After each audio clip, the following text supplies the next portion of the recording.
Hello everyone, this is your friend Shinobi Nexus 2.0 and we are back in new fanfic. What if Naruto met the Moon Kingdom's samurai princess and everything changed? Part 2. Becky didn't go back to Hinata's house. She wandered out one of the less guarded side gates of Konoha and trudged off into the woods so she could wind down. Becky had her mother's Kekgenkai, but she had no idea how to control it. She never remembered her mother using it, and because she had been taken from them when Becky was 5, she had never been taught what it was or how to use it. Her father did the best he could to explain it. When she was in distress, such as if she came under attack, it would activate as part of her fight or flight response. A series of physical changes would go underway to give Becky a more frightening and threatening appearance. There was a quiet spot where a small river ran through a copse of trees. Birds chirped languidly, their song combined with the bubbling of the water to create a soothing melody. Becky stripped off her shoes and stuck her feet in the icy water. The cold focused her mind and slowly she felt herself returning to normal. Becky stayed there for a while enjoying the peace of the woods. She felt balanced again at last and headed back into town. In spite of her less disturbed state, the last thing she wanted to do was go back to Hinata's. She felt displaced and vulnerable, so she wandered around town until she stumbled across Konohamaru squared off with a couple of kids several years older than him. It didn't look good, and even though the fight hadn't started yet, Becky could practically taste how bad Konohamaru was going to get his ass kicked. She snuck up behind the two older boys as stealthily as she could. In the low and quiet voice her father always used to scare off bandits, she spoke just behind their ears. "How about you two just go?" They turned to look at her with the usual preteen arrogance, but the innocence melted off their faces as soon as they laid eyes on her. They booked it back down the alley without looking back. Becky blinked a few times. She must have still had corpse eyes, the milky whiteness her irises assumed whenever the kek was triggered. Her hair turned first, and so it was the first to return to normal. She must have really whacked her head if her eyes had turned. Becky held her eyes shut for a minute and focused hard, on what she wasn't sure, but she hoped the act of focusing would make it fade. Becky opened her eyes and looked at Konohamaru. "Oni-san, I had that under control." He barked at her. The boy reminded her of an aggressive little dog. She bopped him gently on top of the head. "Don't pick fights you can't win." "But they were teasing my friends." He stomped his foot. "Don't let them know it bothers you," she shrugged. "But," he began, but she cut him off. "Kid," she sighed, "your heart was in the right place, but if you start a fight with every jerk who looks at you funny, no one will take you seriously." Becky leaned toward him a little, as if she was sharing a juicy secret. "Do you know what they call my father?" Konohamaru shook his head. "They call him the Reaper," Becky practically whispered. "Do you think you get a nickname like that starting fights with everyone?" "Yay. And winning them all." Konohamaru punched the air. "No." Becky shook her head. "He got a name like that by training very hard, and then surprising people in fights by leaving them absolutely devastated. That's the other lame thing about picking fights all the time, everyone knows your moves." He thought about this for a minute, his face twisted into a childlike exaggeration of reflection. "I guess that makes sense." He turned and started to run away. "Thanks, Oni-san." Becky looked up at the setting sun and decided she should actually go home now. When she got in the gates, Hanabi cornered her. "You are late for dinner," she spat accusingly. "You are in a lot of trouble." "I hit my head during practice and got all foggy," Becky shrugged. "Cut me some slack." Becky took a second to look at her and saw Hanabi was wearing a pair of Becky's shorts. As Hanabi went to walk away, Becky swatted her behind. Hanabi looked at her in shock and horror. "You wear my shorts, I get to swat 'em." Becky folded her arms. Hanabi stormed off in a huff and Becky went into the dining room. Hinata, Hiyashi, and Neji were all sitting around the dining room waiting for her. They had all apparently eaten already. Upon her entry, Hiyashi signaled for food to be brought to her. She took a seat at her spot and waited for the lecture she knew she was going to get. Where have you been, young lady? Hiyashi asked, his voice calm and steady, as if he had asked her what the weather was like outside. I was sidetracked on my way home, Becky bowed respectfully. Sorry for my lateness. Would it have anything to do with the incident at the training yard? His tone was still as level as ever. Becky bit her lip. They had snitched on her. No, sir. Would you like to tell me what happened there? Hiyashi stared her down. I invited you into my house unaware of your possession of a Kekgenkai. My Kekgenkai is no threat to anyone. Becky stared at the floor. As I tried to explain to my friends earlier, it's a self-defense mechanism. And what exactly does this self-defense mechanism entail? He pressed. I don't know exactly how it works. Becky shut her eyes in a childish hope that if she couldn't see it, the situation would disappear. When I am in danger or under large amounts of stress, my body tries to make itself more intimidating.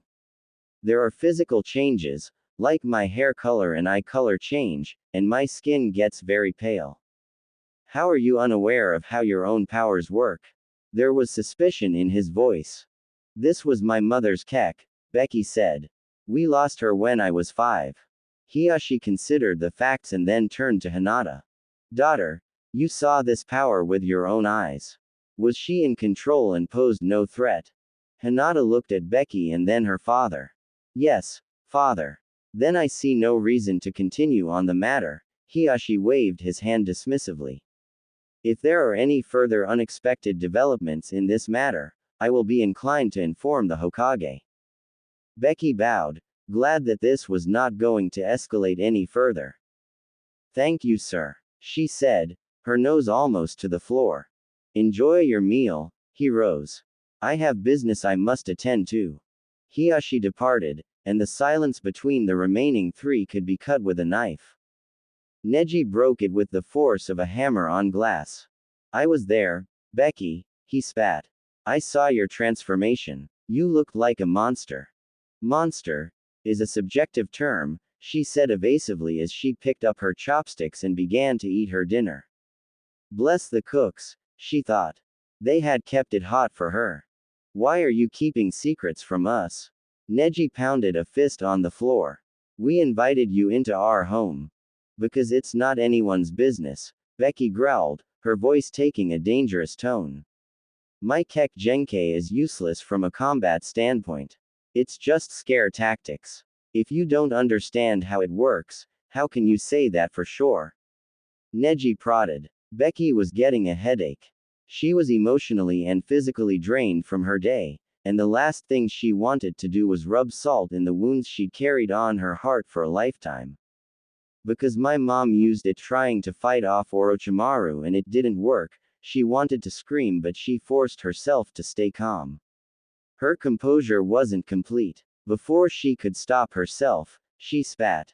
And he was a leaf nin. Maybe I should be more worried about what all of you are capable of. Silence prevailed again. Becky instantly regretted her words, especially after she promised to be open-minded. It was so hard to be rational when people attacked you for no good reason. She put down her chopsticks and stood. I've lost my appetite. Excuse me, she said with a curt bow and walked out. Everyone would know about that fight in an hour or so. Becky heaved a sigh of frustration and went into Hinata's house. She went up to her room and opened the window, climbed out over the sill and up onto the roof. Then, she laid on her back and stared up at the dusky sky. All she was looking for was something familiar up above, some celestial anchor to reorient herself, but she was too far west. All her stars were too far away to offer her comfort. Becky stared up at that strange sky for a long time. When he returned from Getsu, she was going to ask her father to take her home. She had no gift for politics like her father. She couldn't stand being all smiles and observed all the time, like a rabbit in a kennel, walking alone beneath the shadows of strangers in a land where not even the stars were the same. Hinata peeked her head over the edge of the roof. Becky? She asked hesitantly. Yes, Hinata. Becky replied flatly. Are you okay? Hinata's voice was small and unobtrusive. You could miss it if you weren't listening for it. No, I'm not. But I will be, Becky grumbled cryptically. Hinata climbed up onto the roof and sat next to her. Aren't you cold up here? Hinata asked. Yes, Becky said matter-of-factly. Are you going to come inside? Hinata asked. No, Becky barked. They sat quietly for a while. Why are you so sensitive about your kek, Becky? Hinata asked cautiously. Becky was quiet for a long time. Because it's brought my family nothing but grief. She sat up a little and looked at Hinata. Her face was open and free of judgment, so she continued. On our side of the world there are rumors about the families that tend to the shrine in our village. The oldest one is that long ago a spirit with the power to grant wishes was wounded and taken in by the priestesses of the shrine. Bad men heard of this wish-granting spirit and went to the shrine. They demanded to see this spirit, but the three priestesses sensed the wickedness in their hearts and barred their entry. The bad men overpowered the priestesses and killed them one by one, Becky explained. The first they drowned in the lake. The second they hung from the sacred tree. The third put up the most fight, having been the head priestess. She held them off long enough for the other Miko in attendance to escape. When they finally overpowered her, they gave her the most painful fate. They burned her alive. Hinata was shocked to silence. The spirit was so saddened by their deaths and impressed by their loyalty that he resurrected them. Once they had arisen, he placed a blessing on them that they might not suffer the same fate twice, Becky continued. The Tsukimori and the Aso, my mother's family, are some of their descendants. Most of my mother's family were hunted down and killed for their ferocity and the strength of their water jutsu, Becky picked at her nails self-consciously. Through the generations my father's family's powers have waned to non-existence. My father is the first in 3 generations to demonstrate some of the traits of the burned maiden. Word of their union and the birth of their child must have interested Orochimaru. Their rumored ability to be invulnerable to 2 modes of death, I suppose. He and his men came for us and we fled. They were closing in on us, so my mother sacrificed herself so we could escape. She fought like hell but the bad guys won. That Kek Genkai was legendary, but that's all it was, words and air against knives. Hinata sat there quietly for some time. Becky's thoughts had begun to wander when at last, the heiress said. I'm sorry. It's no one's fault. It's just how the world works, Becky shrugged. The part that sucks is that I carry around this Kek Genkai that got my mother killed and may one day be the reason some crazy S-ranked ninja comes after me to do experiments. Not as long as you're here, Hinata put a hand on her arm. We'll protect you. That's sweet Hinata, and I really hope that's true. Becky looked back up at the stars. I really truly do. Becky's father returned to Konoha with a heavy bag and a heavy heart. The hour was late but word had been sent ahead to the inn he would be arriving. He was glad to see the innkeeper was waiting for him. She took him to his room and bid him good night. He had ridden hard for a week and a half to get to Konoha, but it was too late to call on his daughter. He sighed morosely and opened up his bag. He had letters for her from the Miko Reika, Yukihana's old friend and Becky's unofficial aunt, and Reika's younger sister, Becky's friend Ren. They had sent along good luck charms and some sweets Ren made herself. Seiichiro was pleased to see he had been careful enough on his ride that none of them had been damaged. Becky had forgotten her swimsuit and her favorite sweater, so he had brought those from home, as well as the family's only copy of his and Yukihana's wedding portrait. He hoped it would bring her some comfort, even though it made him nervous to let it go. While he was on the road he had worried about how Becky was eating. She had always been a hungry girl, but he had never brought her out this far west. What if she hadn't liked the food there? What if it didn't agree with her stomach? He had swallowed his pride while he was in Getsu and visited his older brother Yasuhiro, the one that didn't hate him so much. He had of course expressed displeasure Seiichiro had left his niece in the land of fire, but relented when he heard it was on the behest of the king. They had spent one evening together as a family, Seiichiro, Yasuhiro, and Yasuhiro's wife Amiko. They wrote down every traditional recipe they could think of. Amiko had also insisted he bring Becky one of her hairpins for good luck. It had been surprisingly cathartic, seeing his older brother again. It made Seiichiro feel like maybe at the end of all this they could try to be a family again. He didn't have the same hopes for his oldest brother, Ichiro. That bridge was burned. This whole experience was putting things in perspective for Seiichiro. He had his job since Becky was a young girl, and although she had many opportunities to see different walks of life, he had neglected their roots. Their bonds with his family were weak at best and dysfunctional at worst. Seiichiro had always had Becky with him, and not having her around to talk to or to take care of her was making him lose his mind. He had no one he could talk to about these feelings. Most of the people he knew were political figures he wouldn't even trust with his middle name. Clearing the air with Yasuhiro straightened that out for him. He could talk to his brother about all these personal feelings, and Becky could benefit from having a relative at a stable address she could write to. The last thing he brought her was the hardest to part with. It was Yukihana's modified gauntlets. They had metal plates mounted on sturdy leather with adjustable buckle straps on the underside. The hand portion was held in place by a thin leather-wrapped metal band that ran across the palm.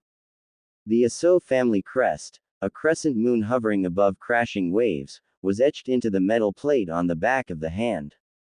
When activated by chakra, twin blades came out of the top of the gauntlets. They were short and gently curved, like the claws of a cat. He had kept them in a box under his bed for all these years. On the night they were attacked by Orochimaru's men, they had fled so quickly Yukihana had forgotten to take them. When they realized they would be unable to outrun their pursuers, Seiichiro and Yukihana had argued about who should stay and fight. Seiichiro insisted he do it, he was the man and it was his job to protect his family. Yukihana had looked at her bare hands, and told him she was better at unarmed combat. The look on her face when she told him to take Becky and run still haunted his nightmares. She was so afraid but she looked ready. He imagined that's the look she wore to her grave. Seiichiro had never told anyone, but he went back to the spot where they were separated the night after. It was the middle of spring, but the whole clearing had been covered in snow and ice. Crimson blood stained the snow and splattered the trees. Yuki had put up a hell of a fight, but she was nowhere to be found. His wife had been taken, dead or alive, by Orochimaru. Seiichiro had cried that night. Over the years that followed, he had spent a lot more time than he was willing to admit crying over his wife. Subconsciously he had summoned the little blue flame. It flickered comfortingly in his hand, casting a soft powdery glow over the room. "I love you, Yuki," he said. "I love you too," he imagined her replying. He snuffed her out and fell into a dark fitful sleep. Becky was making omelets when she heard a knock at the door. "Who is it?" she called out. "Seiichiro," her father replied softly. Becky tossed her spatula aside and ran for the door. She yanked it open and jumped up to hug her father. His arms were full so she dragged him down until her feet were back on the floor. He set down his bags and picked her up in his arms. "I missed you, Becky," he smiled. "I missed you too, Dad," she beamed back. Hinata had gone out for the day, so Becky split up her omelet with her dad and put on a pot of coffee. He gave her each of her treats, saving the gauntlets for last. "So will you be writing your uncle and aunt?" he asked as she looked over the recipe cards and toyed with the hairpin. "Of course I will," Becky said. "This hairpin is to die for." It was. It was formed to look like the branch of a plum tree in full bloom, each pink blossom a tiny work of art. I have something that I should have given you a long time ago, he sighed as he took the gauntlets from the bag. They were wrapped in an icy blue cloth patterned with white snowflakes and snow blossoms. Becky unwrapped the bundle very carefully. Her eyes bulged when she saw them. Are you sure? She touched the metal as gingerly as if it would melt on contact. Yes, Seiichiro said. She would have wanted you to have them. Becky, I wanted to talk to you about your training, he said. I don't want to go into details, but the world isn't getting any better. I haven't pushed you to be combat ready. Your situational awareness and responses to situations are fantastic for someone your age, but you don't think I could fight my way out of wet sack, she frowned. No, he shook his head. Sadly, I don't. That statement hung in the air like a nasty smell. Get dressed for training, he stood. From now on, when I'm in town, we train. I plan on discussing some training options for you during my absences with the Hokage. Becky got up from the table wordlessly and went upstairs. She didn't have special training clothes. If she was being switched back to active duty, she should probably get some. She made a note to herself to talk to Hinata for some suggestions on where to get good gear. She came downstairs and he led her off into the woods. It was surprising to Becky how the Konoha residents seemed to pay her no mind anymore. She supposed after a few weeks she had become a familiar face. Becky was wearing her mother's gauntlets and spent the duration of the walk getting the hang of channeling her chakra into the blades to extend them, then cutting off the flow to retract them. It took minimal effort after a short time and required a negligible amount of energy. The weight on her arms was awkward, and it would be difficult to use projectiles with the gauntlets. She sighed with frustration. After the embarrassment she suffered training with Team 8 using techniques she was familiar with, Becky was sure she'd make an even bigger ass of herself if she tried to fight them with the gauntlets on. They reached a secluded portion of the woods and Seiichiro assumed a ready stance with his kanabo in hand. Wait, you're using the kanabo. She balked. He swung at her, full force. Becky barely managed to escape its range. The force of the club rushing by tugged at her clothes and sent her loose hairs dancing. Seiichiro took a quick step and swung again. All those years wielding the same kanabo had made him lightning fast and silky smooth with his movements. He struck so often and in such variety, it felt like fighting 5 men instead of 1. Becky stumbled over a tree root dodging his last strike and he adjusted his arc mid-swing to bring the kanabo down right on top of her. She rolled out of the way and came up to strike him, blades out. He released one hand from the kanabo and caught her wrist, twisting it painfully. She clawed at him with the other hand. Before her strike could even connect, he spun and released her, the momentum carrying her right into a tree. Dad, she cried, pain radiating from her lower back and up her arm from her raw wrist. He rested the kanabo on the ground and leaned on it. Do you see, Becky? He edged his head. I have failed you as a father. If you can't handle my training, I would rather take you out of this world myself than see you torn apart by it. Becky panted in silence. She was rattled. She had seen her father fight but had always been safely removed from it. Having been on the receiving end of what she hoped was his holding back, she now understood why men lived in fear and awe of him. He was the Reaper. If she could survive his brutal brand of training, she too would become an unstoppable force. I'm going to do the training, Becky said confidently. It won't be easy, and I might end up in the hospital once a week, but let's do this. Good, he said as he returned to ready stance. Again. Becky came home bloody and busted up. She looked like she had been mugged in a dark alley by a pack of angry baseball bats. Her ribs and elbows were bruised, her back throbbed, and she was pretty sure she had a black eye coming on. Seiichiro had only smacked her eye with the back of his hand, he hadn't punched her outright, but it hurt like hell.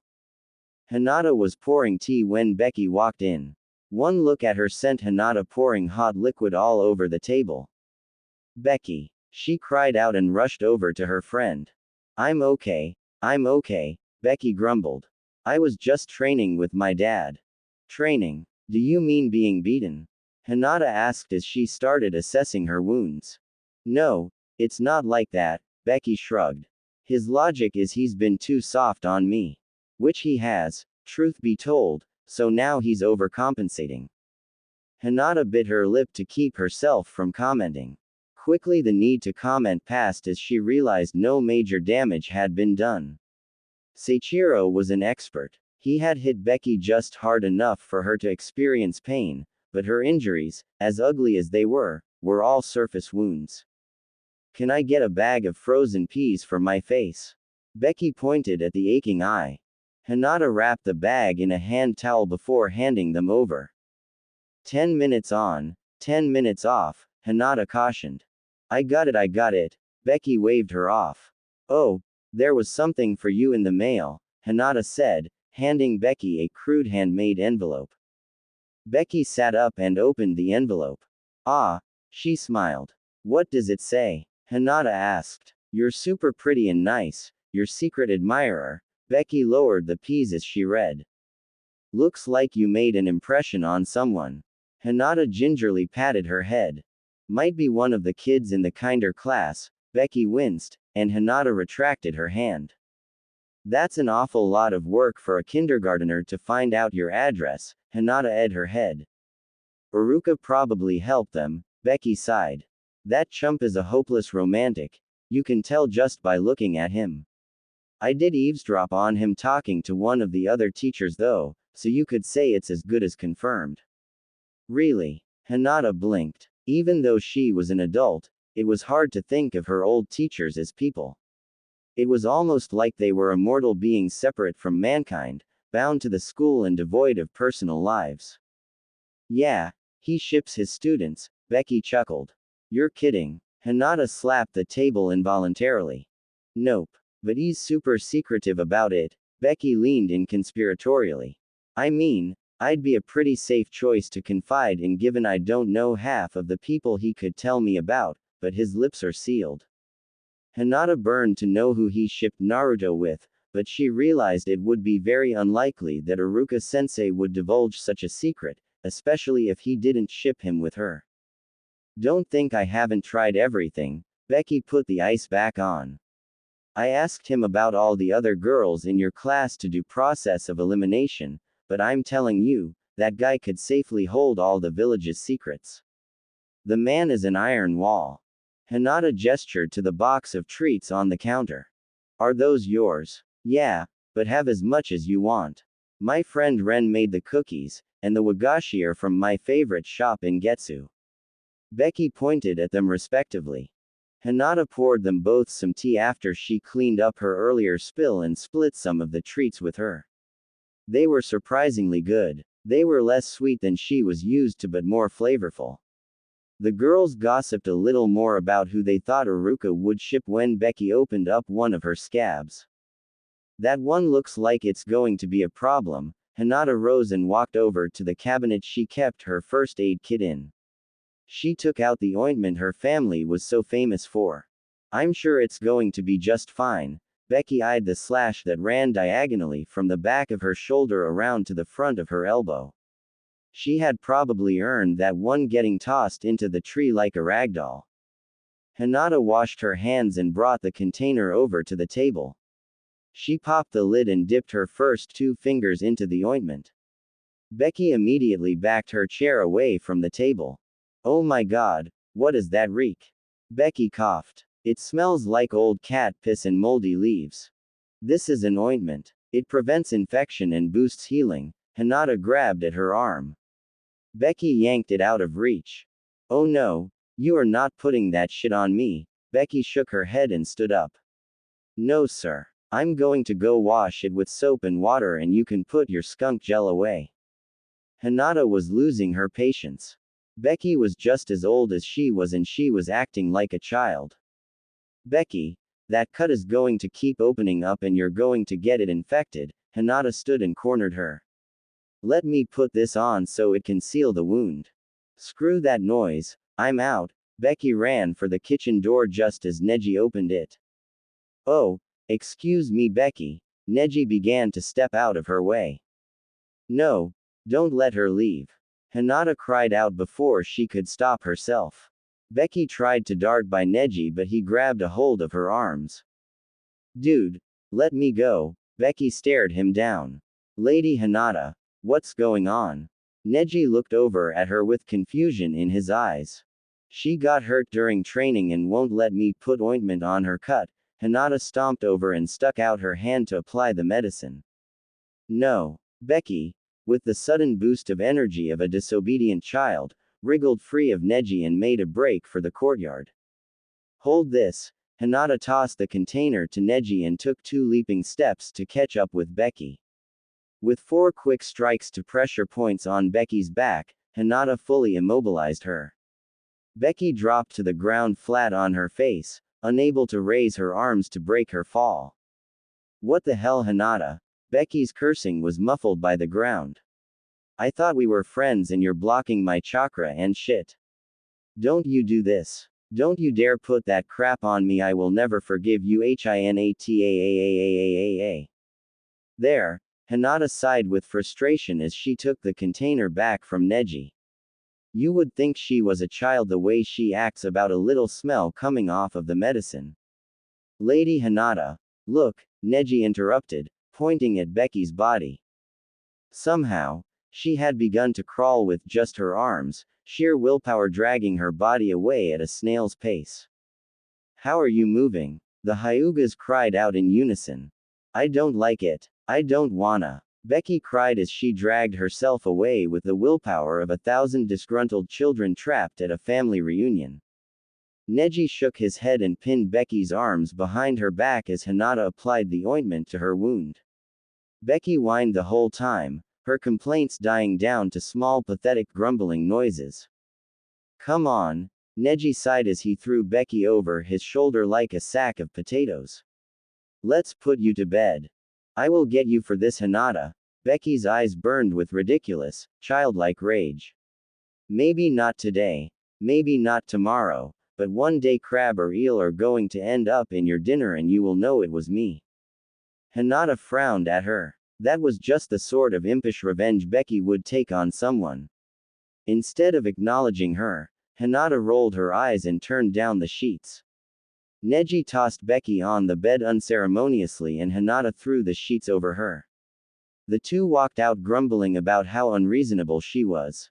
Becky was angry, but the exhaustion brought on by fighting through blocked pressure points put her to sleep in minutes. It was right around dawn that Becky was awoken from a deep dreamless sleep by timid knocking at her door. Unable to reply with more than a grunt, the door opened a crack. Hinata's form could be seen beyond, her long, baggy t-shirt nightgown visibly rumpled and her hair mussed. It was obvious she had been roused without warning as well. Becky. Hinata's voice was smaller than normal, barely above a whisper. Your father is waiting for you outside. What the hell? Becky growled into her pillow. We aren't supposed to train until 8. She knew better than to keep her father waiting, however. Many years ago Becky had tried to sleep in after he'd summoned her, only to be roused by the traumatizing cold bucket of ice water he emptied over her head in a long slow stream. Another time she was awoken by being wrapped in her sheets like a mummy and thrown in a bathtub full of the same frigid water. When her eyes threatened to droop shut again, the hair on her arms and neck stood on end, anticipating the incoming of unbearable cold. Her rest ruined, she literally rolled out of bed onto the floor and walked on her hands and feet to the closet. Her unusual form of travel attracted Hinata's attention. Her roommate opened the door all the way and took a seat on the side of Becky's messy bed. She watched sleepily as Becky stood begrudgingly and began tossing items out of her dresser onto the floor. Why do you think he's taking you so early? Hinata mumbled behind half-closed eyes. If I know him, it's not going to be good. Becky stripped off her pink and white striped nightgown violently, angrily shaking it off of her arms as she spoke.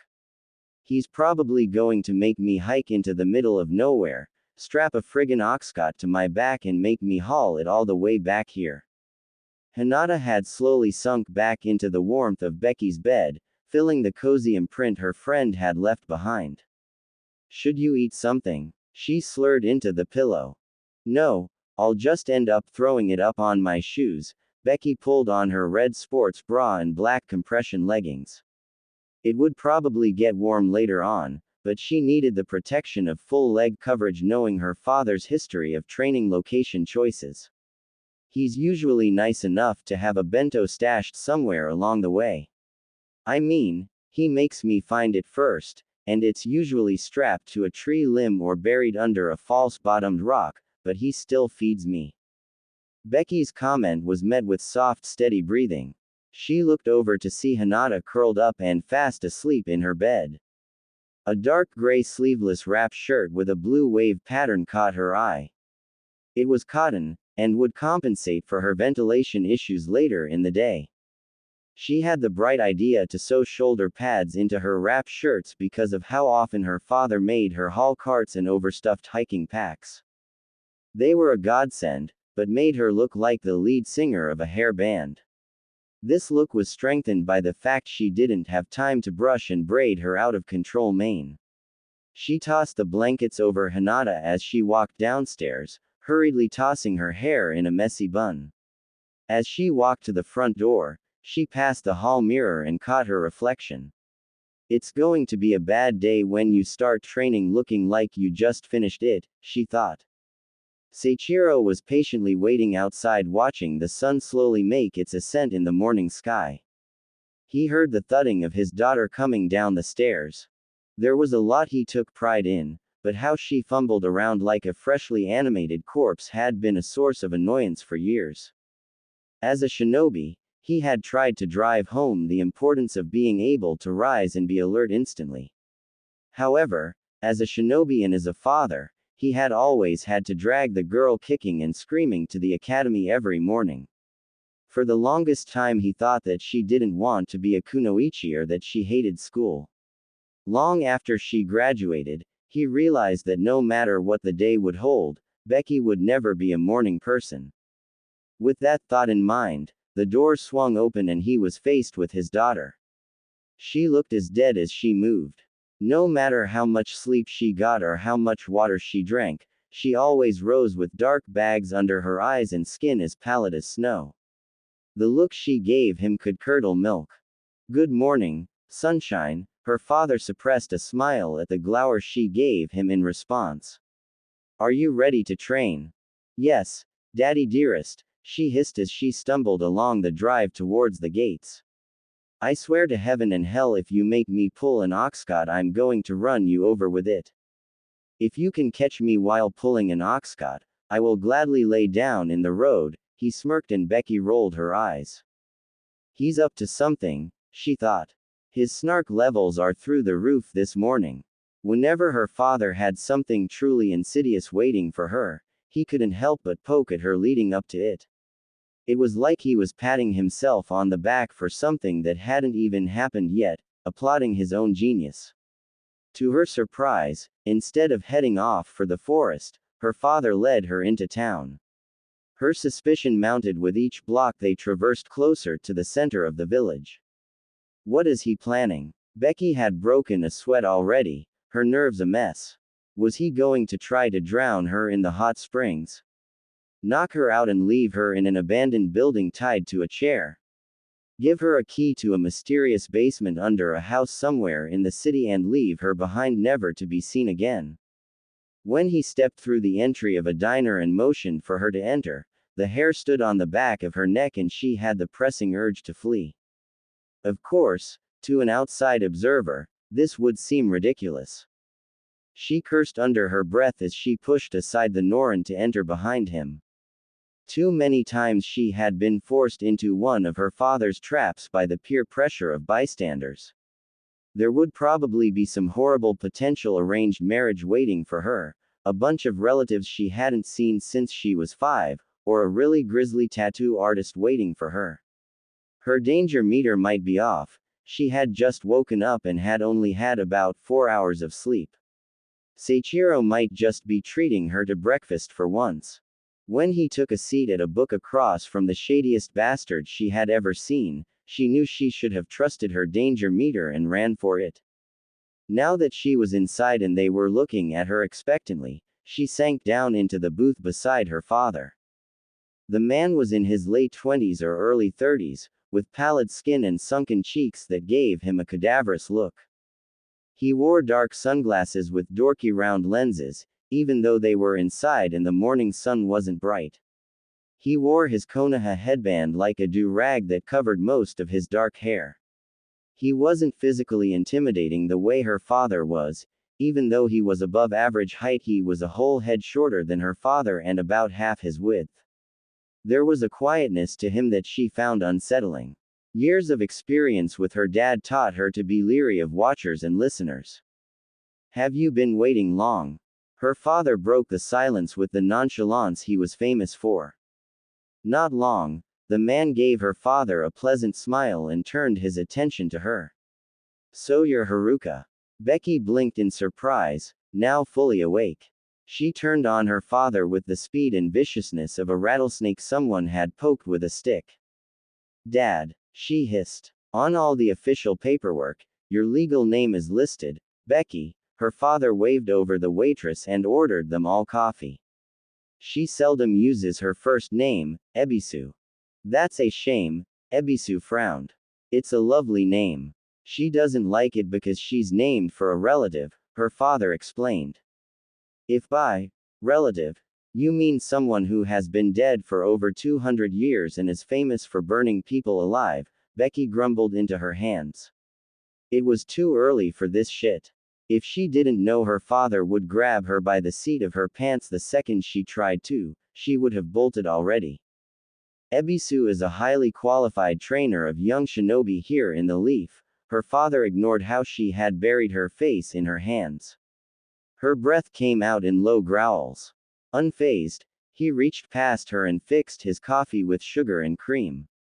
"Your father has told me he's concerned about some of your basic skills." Ebisu folded his hands.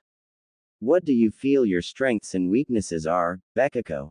This was the classic brand of humiliation her father threw over her like a wet blanket.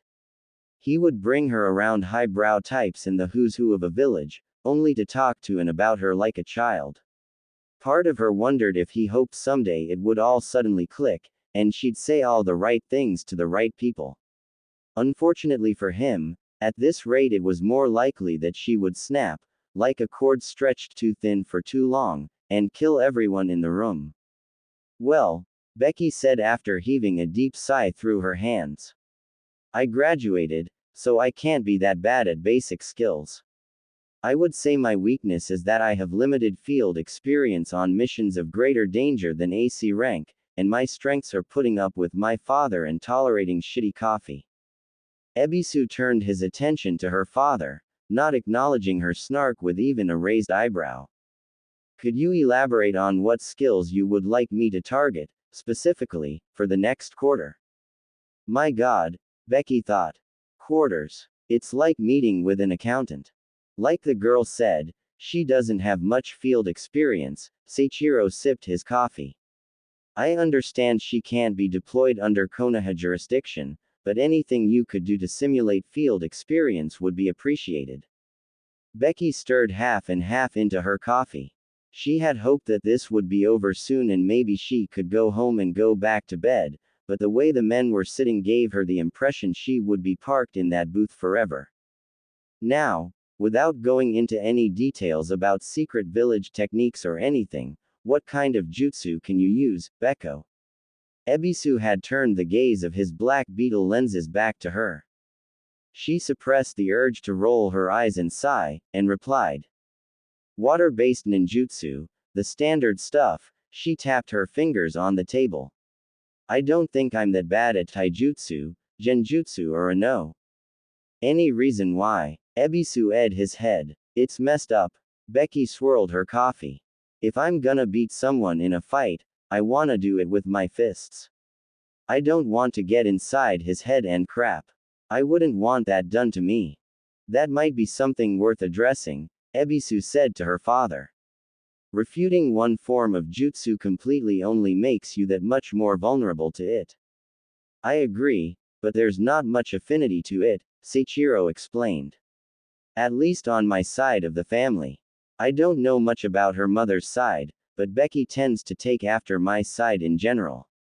Well, I think I've learned everything I need to set up a plan. Ebisu rose and bowed. I'll contact you once I've arranged a schedule. Becky waited until after he left to give her father the look. It was a combination of rage, disbelief, sadness, frustration, humiliation, and betrayal. That's what it felt like on the inside. On the outside, it looked like a pout with furrowed brows and eyes that were somehow sad and dangerous at the same time. Her father laughed and drank his coffee. He's highly recommended, Becky. He's a chump. He can't even get my name right. She folded her arms and tried to minimize contact with her huge father in that tiny booth seat. After dodging his elbows for a few minutes, she gave up. Look, if you're under his direct supervision, you can train with the leaf shinobi your age. Seiichiro waved the waitress back over and ordered them some breakfast. I know it sounds contradictory, but having a Junin's direct supervision will open up a lot of doors to you. Bull, she growled into her eggs. One way or another, I'm paying a small fortune to retain him, so you had best grin and bear it. Seiichiro downed the dregs of his coffee and dug into his eggs. You know, you could have let me know I would be meeting someone, Becky complained. Give me some prior notice, so I could look decent. I thought he should see the real you, Seiichiro teased. From there you can only improve. When you're old, and you can't do anything for yourself anymore, I'm going to remember this, Becky threatened over a spoonful of rice. Child, I will die long before I'm feeble, Seiichiro laughed bitterly into his breakfast. That's exactly why I push you so hard. That way you'll live long enough to get married and have kids you'll name after your wonderful father. No more family names, Becky grumbled. So you don't know anything about this Ebisu guy? Becky watched Hinata as she ate her breakfast. Hinata would never say so, but having someone watch her eat and asking her questions was making her uncomfortable. I've heard his name around. Hinata shyly bit into her toast. I think he trained Naruto before the Chunin exams, but other than that I don't know anything about him. Great. Becky knocked over Pepper Shaker in frustration. Well, any day now he's gonna send over a training schedule and I'm basically his responsibility. Hinata suppressed the need to clean up the spilled pepper. She knew it wasn't an especially destructive action, but Hinata wished Becky wouldn't lash out at her physical environment when she was angry. Maybe having someone acting like your sensei would be a good thing. Hinata was unable to ignore it any longer. She dusted the spilled pepper into her napkin and continued. He's a well-recognized adult from my sensei's generation. If you get on well with him, it will probably open doors for you in terms of training opportunities. Becky pouted. Hinata knew she was seeing reason, and Becky wasn't happy about it. Later that day, Ebisu's schedule arrived. Hinata had never heard so many swear words strung together in a cohesive sentence. If she hadn't been so repulsed, she would be impressed. Training is every day at like 5 a.m., Becky practically screamed. And then there's a follow-up training session at 5 p.m. What the hell is this? It may have been the lack of sleep, the stress of meeting her new sensei, the fact that she had only had frosted animal crackers for lunch, or that Pluto had just aligned with Mars, but Becky's brain quit. Right there, in the middle of the living room floor, Becky laid down on the floor and curled up into the fetal position. Hinata was immediately concerned by the soft whimpering she gave off and sat down on the floor next to her. Shish, Becky, it's going to be okay.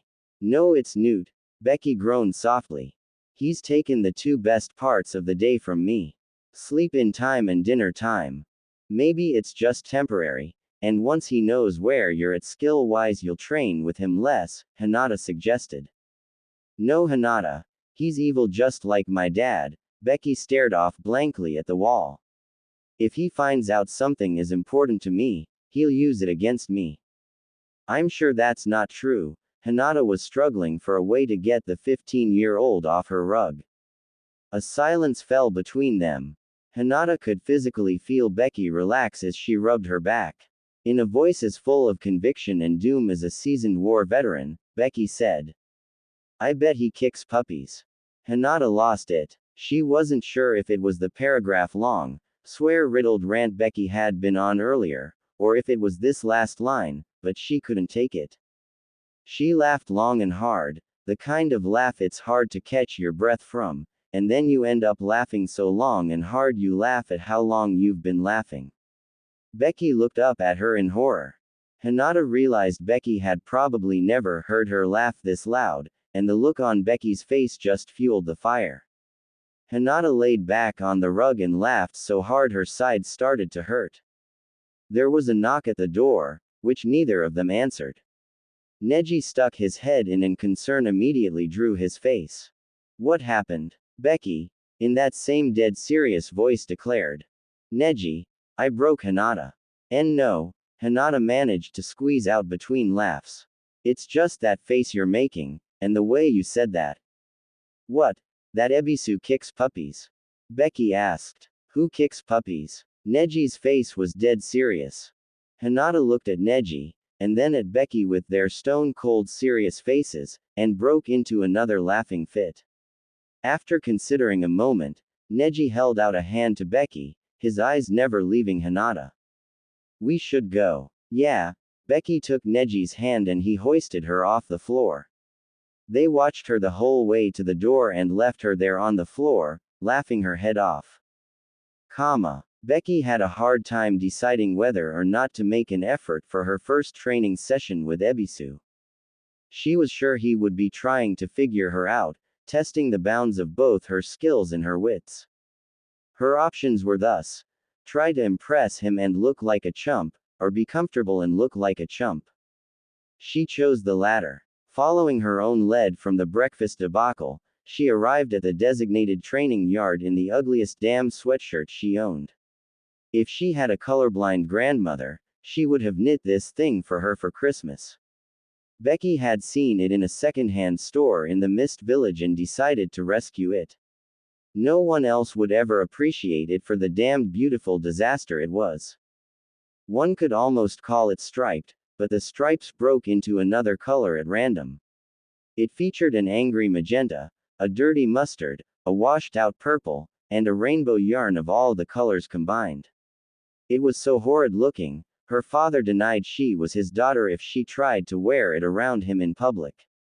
The look of shame and disgust on his face made the 300 ryo she had spent on it a worthwhile investment.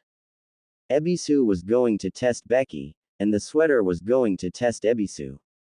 She arrived 5 minutes before the requested time. Ebisu had his back to her as she approached. The way his head was hung, Becky assumed he was reading notes. "You're late," he said flatly. "I'm actually a little early," Becky shrugged. "My students are expected to perform to a higher standard." Ebisu raised his head, but did not turn around. "From now on you'll be 15 minutes early." A power struggle, Becky smiled to herself. He had never worked with a teenage girl before. This would be fun. "Today we will be assessing your speed in relays." Ebisu turned to face her. Becky smiled. The sweater had broken him. "What is that monstrosity? What are you talking about?" Becky's face was the picture of innocence. Ebisu gestured with his hands in exasperation. "That thing you're wearing. It looks like someone vomited their lunch on a sheep and they made that out of it." Becky's eyes watered. She reached down and held the hem of her sweater in her hands, gently caressing the ribbed edge. "It's my favorite sweater," Becky sniffled. "It's awful," Ebisu snarled. "And completely impractical. If you don't have appropriate training gear, you'll get some today. My time is valuable, Becco, and I will not allow you to waste it with this nonsense." He's a real nut buster, Becky thought. The sweater was only mildly distracting, and the tears had left him unaffected. She evaluated her options. Her best bet for now would be to follow along with his training until he let his guard down. All the while, she would have to watch for weaknesses to exploit. Ebisu worked her like slave driver. Her dad was brutal physically, but Ebisu was relentlessly barking orders at her. Her father was relatively quiet, letting her figure out her mistakes the hard way. If she did something wrong, Ebisu would make her do it over and over and over again until it was perfect. She was glad she had dressed comfortably and that her hair was up in a bun, because by the end of the morning she was drenched in sweat. After he debriefed her on her results, he handed her a piece of paper. "What's this?" Becky panted. "That's your new meal plan, Bekiko." Ebisu folded his arms. "Based on the information your father gave me and the results of your testing today, you're approximately 7 kilos overweight. This meal plan will optimize your diet for the kind of training we will be doing." Becky stared down at the distressingly empty paper, anxiety rising in her chest. Coffee wasn't even on the list, let alone any of the tasty food she had been enjoying in the Huga's house. He had essentially put her on a diet of plain brown rice and unseasoned fish. As she skimmed the list, her eyes caught on a familiar nemesis. At least 3 times a week, Ebisu had designated she have natto. Becky decided in that moment that she hated him, and it was her life's work to be his undoing. She would undermine him at every turn, find everything he loved, and destroy it. Ebisu took her silence as assent, and gave her a nod. "I'll be seeing you later this evening, Bekiko." Becky chuckled softly, imagining all sorts of dark fates for her new sensei. "See you on the other side, Ebisu-sensei." "Excuse me." He looked at her, puzzled. "That's how we say, 'See you later,' where I'm from," Becky smiled. Ebisu thought a moment, nodded silently and walked away. It was mid-morning, all the birds were awake and the world was full of song. He paused a moment when he detected a dark chord disturbing the melody. He shook his head. He had to be imagining it. Who was out here to be laughing that maniacally? The sweat had plastered Becky's bangs to her face. Her braid had partially come undone, chunks of hair were sticking out and had generally frizzed her hair all over. Every inch of her skin felt grimy. Her clothes clung to her in the uncomfortable, itchy way that only sweat-soaked clothes could. The sweater felt 5 times heavier than it had this morning. She had half a mind to peel it off and tie it around her waist, but that would leave her in only her sports bra. It had been stupid for her to not wear a tank top underneath. Then again, she had no idea that Ebisu-sensei was going to work her like a dog on their first day. Becky groaned at the sudden realization that she would have to do this all over again in a few hours. She knew it was a beautiful day, but that knowledge darkened the azure skies, made the birds' song piercing, and the sunshine blinding. Becky scrunched her eyes and looked at her feet, mentally willing each foot along one step at a time. "Becky-chan." A familiar voice called out ahead. "Oh God no," Becky thought. "Please let her be alone." She looked up to see Hinata and her whole squad coming towards her on the path. Becky swore under her breath. Of course she would run into Hinata and her friends looking like a used dish rag. "Hey guys," she tried to sound nonchalant, but even Becky could hear the razor in her words. She had stepped off to the side of the road to enjoy the shade of a tree. The trio plus Akamaru veered off course to join her. "So you just finished training?" Hinata was trying her hardest not to make a face, but Becky looked awful. Ebisu hadn't held back one bit on their first day. Poor Becky, she thought. "Yeah," Becky sighed. "It was rough." "What's rough is that sweater you're wearing," Kiba laughed. "Is that part of your training? To wear the ugliest sweater in history?" "It's not ugly," Becky growled. "Maybe it looks ugly because you're colorblind." "I am not colorblind," Kiba growled back. "Then what colors am I wearing?" Becky raised her arms. "Huh." Kiba started to stammer. Before he could answer, Shino chimed in. "No, the sweater is ugly. Even if he was colorblind, It still looks like it was made of the pillaged remains of other ugly sweaters. Fair enough, Becky folded her arms. But Kiba, what color is my sweater? Ugly. The color is ugly. Kiba scratched Akamaru's head self-consciously. Becky eyed him suspiciously then relented. She could sense he was weak and she wanted to exploit it, but she was too tired to pry. If you'll excuse me, I have to go clean up. Ebisu-sensei wants me to train again this afternoon and I'd like to be comatose as much as possible in the meantime. Alright, Hinata watched her walk away. Good luck. Becky grunted in response and continued the long march home, swearing vengeance on her new sensei. Becky stared into her coffee mug with an intensity that suggested it would soon catch fire. Hinata eyed her with concern as she drank her own coffee. Just put in the creamer, Becky. Hinata pushed the bottle towards her. Ebisu will never know. Becky scrunched her eyes, picked up the mug, and took a long drag of the coal black liquid. Instantly her face contorted into one of bitter disgust, as if someone had just told her that Seiichiro was in fact her mother. Tears welled in her eyes as she coughed. No, she cried. I have to lose the weight. Hinata huffed. It was wrong for a man to tell a woman she needed to lose weight, especially in such a callous manner. Naruto would never tell her she needed to lose weight. When she thought about it, she couldn't imagine any of the boys she knew saying such a thing. Neji, Kiba, Shino, none of them would ever be so rude. Becky, why are you listening to him about your weight?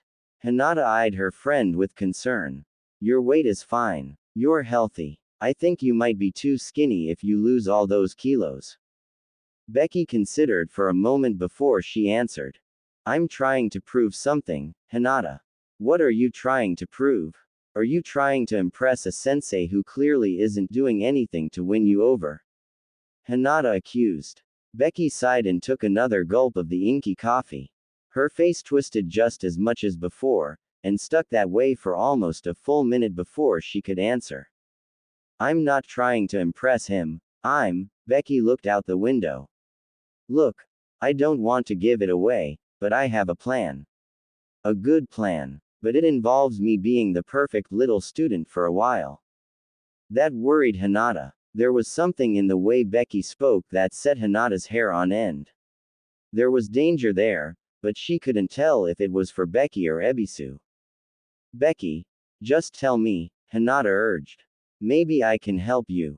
She put her hand on Becky's and gave it a squeeze. Becky stared at their hands for a moment in surprise. She regained her composure, gave Hinata's hand a squeeze and shot her a winning smile. Soon all shall be revealed, Becky said with the sing-song voice of a fortune teller. She stood and dumped the rest of her black coffee and headed upstairs. She had training with Ebisu in an hour and a half. Becky made a point of being at least a half hour early every day, so she needed to leave soon. True to her word, she had picked up some better training gear. It was basic and lacked personality, but that was exactly what Becky needed. Ebisu needed to forget that Becky had a mind of her own, that she had a mischievous spirit. The most dangerous opponent is one you forget exists. She threw on her gray and navy training gear and headed to the training yard. She passed the training field Team Guy was using and waved to them all as she passed. It looked like Guy Sensei had them doing some kind of strange weight training exercises with enormous boulders. His training seemed twice as crazy as Ebisu Sensei's, but at least Guy Sensei was kind and fun to be around. Her timing had been off that morning. She had spent an extra 3 minutes on her hair. She had decided this morning to put her mane out of harm's way by braiding it around her crown. It made her look like an old woman, but she'd rather that than her sensei slice her hair off during training. Instead of arriving 30 minutes early, she got there 20 minutes early. Ebisu Sensei was standing in the training yard, looking at his notes. There you are, Beko. I was beginning to worry. Ebisu snapped the notebook shut and slid it in his kunai bag. Apologies, Sensei. Becky bowed, and with the straightest, most serious face she could muster, I helped some ducklings cross the road. Ebisu watched her for a moment, trying to figure out if she was serious. He decided it wasn't worth it and continued. You have made significant improvement in the last few weeks, he explained. I have arranged for us to do our first training with the Konoha teams of shinobi around your age. It took some coordinating with their squad leaders, but I think it will benefit all parties equally. Becky resisted the urge to roll her eyes. She had been on her absolute best behavior since the first training session. That duckling comment was the first questionable thing she had said to him since. She had even taken all of the sideways comments about her weight and being called the wrong name in stride. It was only because she knew soon she would have her vengeance. We will be meeting in the forest just outside the city limits. You will be given a 30-minute head start, wherein you can do your best to hide your tracks and hide, Ebisu explained. Each of the teams will be released, and their job will be to track you down and bring you in. They can either coordinate with the other teams, or within their own teams to do so. That sounded promising. Becky had done a fair amount of wandering in the woods around Konoha, so she was already able to picture a few choice spots. It would be tricky to avoid so many teams, however. The bigger question was how could she make this humiliating for Ebisu? He had worked so hard to coordinate this with the other senseis. What would make him seem like a jerk? That sounds like a good exercise, Ebisu sensei, Becky edged her head innocently. When are we going to do it? He smiled at the praise. Even on her best behavior, Becky couldn't bring herself to compliment him often. The sight of him being happy nauseated her almost as much as the thought of eating natto. In 3 days, Becky-ko. There's something else. He rocked on the balls of his feet with self-satisfaction before he continued.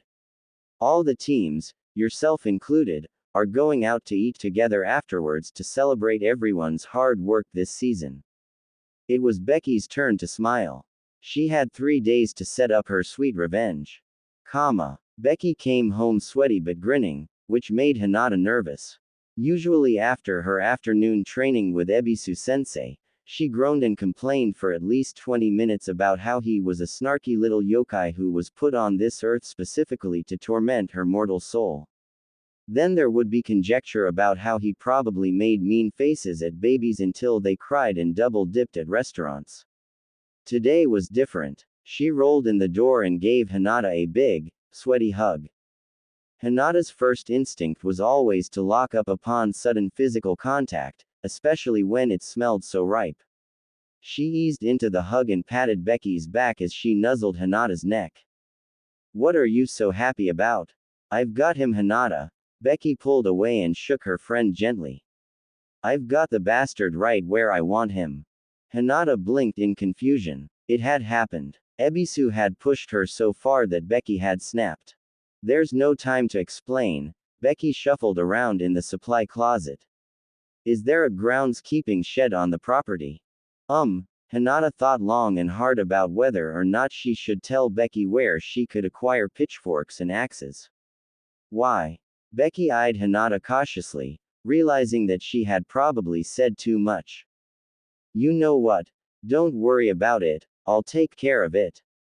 Becky opened the fridge and poured herself a cup of and pulled out her half-eaten sandwich from lunch. I'm probably going to be out late doing some supplemental training, Becky said between bites.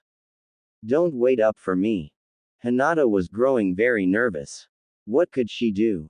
Technically speaking, she was in a position of authority over Becky, but there was no way she could ever give Becky an order. If she did, the girl would probably laugh in her face and scamper off anyway. What did that leave her? Bondage? Hinata shook her head. She was not going to hogtie or handcuff her friend for something she might do. Maybe she would have to wait until Becky did do something off-color, then she could imprison her when she had suspicions of misconduct. Oh my god, Hinata thought. I did not just try to justify when and why I could hold another person against their will. Is this normal? Is this normal in a friendship? I'll see you on the other side, Hina-chan, Becky took Hinata's hands and twirled her as she danced out of the house, singing something strange and menacing. Hinata narrowed her eyes. That had decided it. The second that girl stepped out of line, she was going to put her in handcuffs. That's how it was for the next 3 days. Becky would slip out for training, come home for lunch, slip back out for training, come home for a visit, and take off back into the night. Hinata had waited up for her the night before. Becky got home sometime after 2 a.m. It was incredible she was holding up as well as she was, having to report to training at 5 a.m. Today was the day that all the teams were meeting just outside the village for a special group session. Ebisu had cancelled Becky's early morning training session. She at least was able to catch up on some of her missed sleep.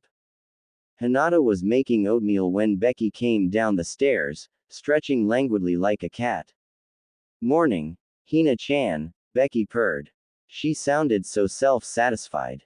Hinata really hoped they wouldn't arrive at the group training to find Ebisu tied to a tree. "Morning, Becky," Hinata put a bowl down in front of her. Becky had been so good about her diet, and in spite of her especially smug mood this morning, she stuck to it. "How can you eat that plain?" "The same way I've been drinking plain coffee and rice by itself." Becky took a bite of the mushy oats. "Necessity. Always necessity.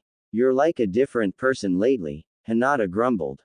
"You're so secretive. I feel like I'm living with a cheating husband or a criminal or something." Becky laughed out loud. "Don't worry, Hinata. I'll stop skipping our chick flick nights. Believe me, when you see what I've been up to, you'll understand." Hinata furrowed her brow. For the rest of the morning, she got ready with Becky in tandem. She had her talking non-stop, and hoped during the monotony of showering, dressing, and walking to the forest, Becky would let something slip. Unfortunately, all she did was chuckle when Hinata asked a leading question, or stop talking right in the middle of a sentence if she realized it would give something away. It was so frustrating. Hinata couldn't wait to get whatever it was over with. They ran into Kiba, Shino, and Akamaru on their way to the forest as well. They fell into step alongside the girls, Akamaru giving Becky a smile and a tail wag as a greeting. She scratched his chin and talked baby talk to him, much to Kiba's annoyance. "So how does it feel to be the fox for today's fox hunt?" Kiba asked pointedly. "Crazy," Becky smiled. "I feel crazy like a fox.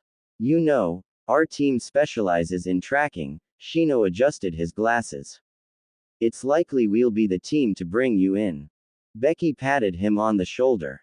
Shino shrank away from the unwanted and unexpected physical contact. She chuckled and sighed.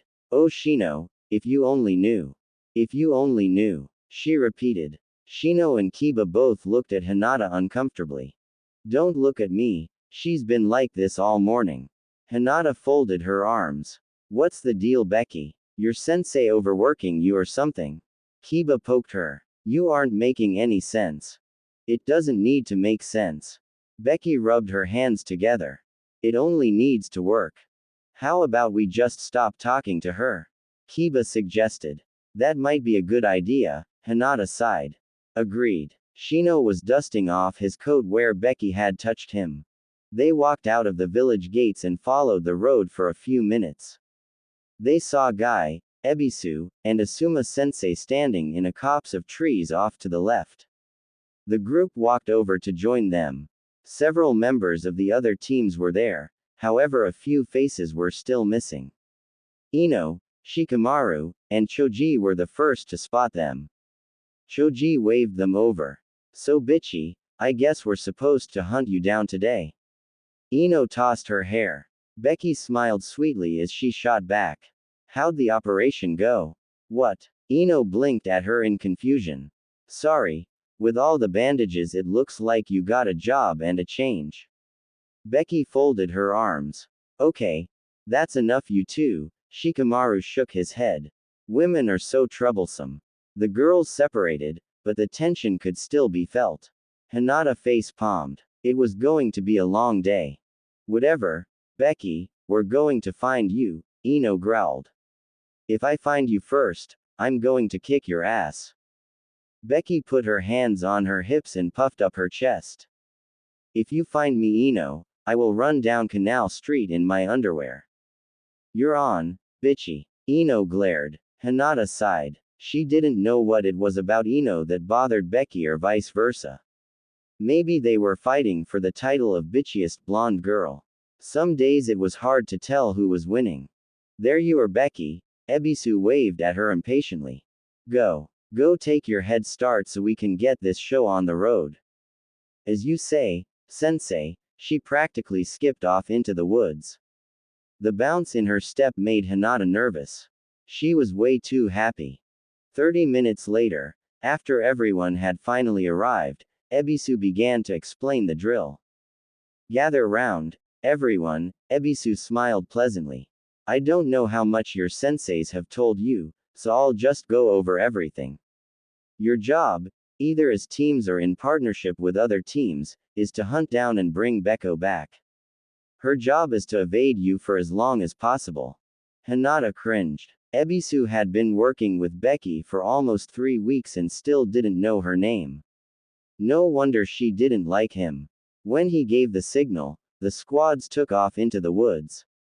The 3 squads had all worked together closely in the past, however from the get-go they all separated. Each team had their own idea of the best way to apprehend Becky. If I were Becky, I would dash as far and as fast as my legs could carry me, Lee called over his shoulder to Tenten and Neji. We should look for her in the deep woods. That actually makes sense for once, Tenten blinked in surprise. She turned to Neji. Are you seeing anything? Neji looked around, his Byakugan activated, then shook his head. There were broken branches, twigs that had been stepped on, and partial tracks everywhere. None of them seemed to directly indicate Becky was near. The team passed fallen, hollowed-out logs, tall grass, and were approaching a stream when Neji stopped them. There's been human activity around here, he gestured to a recently felled tree. Look, they cut it down and dragged it off into the woods. But it's too old. Tenten examined the tracks and stump more closely. The stump is all dried out and the drag marks look at least a day old. This was someone else's work. Neji didn't like it. Even if Becky had not come through here, someone else had recently. It could be the work of a local in need of some firewood, or it could have been Ronin. Alright, we'll keep going, but stay alert, Neji ordered. There's no telling who we'll run into out here. They pressed on towards the stream.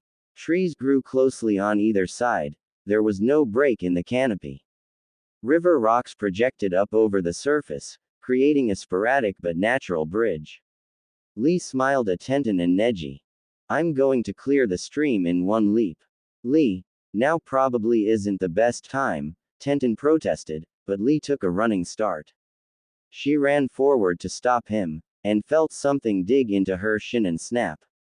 She looked down to see a trip wire, then up at Lee.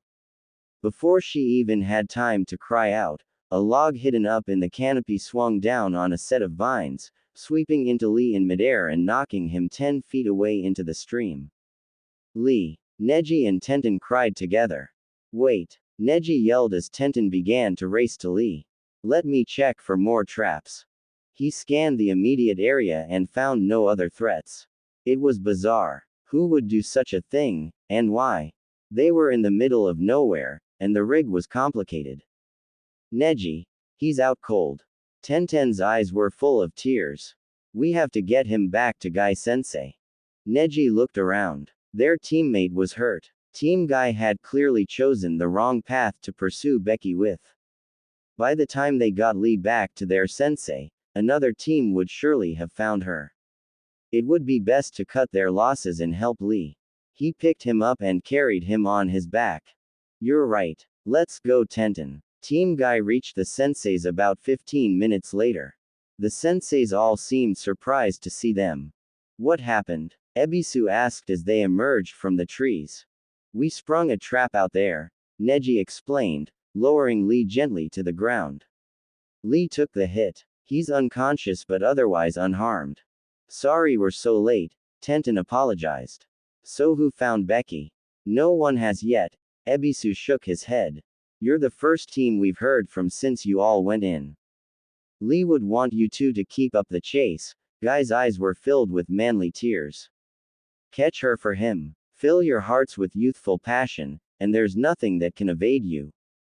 Yes, Guy-sensei. Neji and Tenten cried out in unison. They would catch Becky, for Lee. They turned around and took off back into the woods. Well, that was peculiar. Ebisu adjusted his sunglasses. I wonder if she had enough time to set up a trap. With a 30-minute start. Asuma laughed. Doubtful. That would have taken a lot of prep work, and she is just a genin with a limited toolkit. And her ninjutsu aren't wood-based, so. Ebisu shook his head. It must have been left over from some training exercise long ago. That's what Ebisu said, but it was eating at him. This portion of the woods was seldom used for training. He hoped it was a fluke, but at the same time he worried there might be other dangers in the woods he hadn't taken into consideration for his student. Team Inoshika Cho took a more strategic route. Becky isn't familiar with these woods, Shikamaru mused. More likely than not she subconsciously stuck to trails and areas with more light to avoid accidental injury. Which trail do we follow? Choji asked. She's right-handed, so she'll tend to go to the right, Shikamaru reasoned as the three followed the trail. I hope we find her soon. This is such a drag. I do too. I'm hungry. Choji held his belly. I only packed enough snacks for about an hour out here. We have to find her first. Ino glared out into the woods. I'm going to find Bitchy if it's the last thing I do. If we find her, Ino, are you really going to make her run down the street in her underwear? Choji's voice was full of concern. Ino frequently got angry, but Becky's comments earlier had made her look like she could combust at any moment. In broad damn daylight, Ino's voice was full of conviction and rage. The boys fell silent, knowing it was better not to say anything that might turn that rage on them. After about 10 minutes, they heard Choji gasp desperately. What is it? Shikamaru followed his gaze. Peeking out of the grass was the corner of a snack bag. Before they could stop him, Choji ran over to his prize. No, Choji, it's obviously a trap. Shikamaru ran over to try to stop him, but as soon as Choji took the bag off the ground, there was a snap, and a log dropped out of the trees and took them out. Ino watched in horror as the log swung at them with incredible speed and knocked them away like ragdolls. Shikamaru. Choji. Ino ran over to her friends and checked their breathing. They were both okay. The impact seemed to have only knocked them out. She heard rattling in the bushes and pulled a knife, ready to face her opponent. Sorry, you missed me. She cried. Missed what?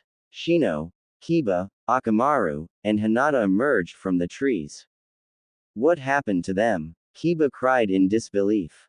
Ino did her best to explain the pathetic trap and how it had claimed both of her teammates. We should get them back to the senseis, Hinata suggested. We'll do it. Kiba hopped off of Akamaru and Shino helped Kiba load Choji and Shikamaru on the dog's back. You guys wait here. We'll be right back. Kiba and his dog bounded off towards the forest entrance, leaving Ino, Hinata, and Shino wondering what the hell they were facing out here. Becky's plan was going swimmingly. The traps had all worked flawlessly so far.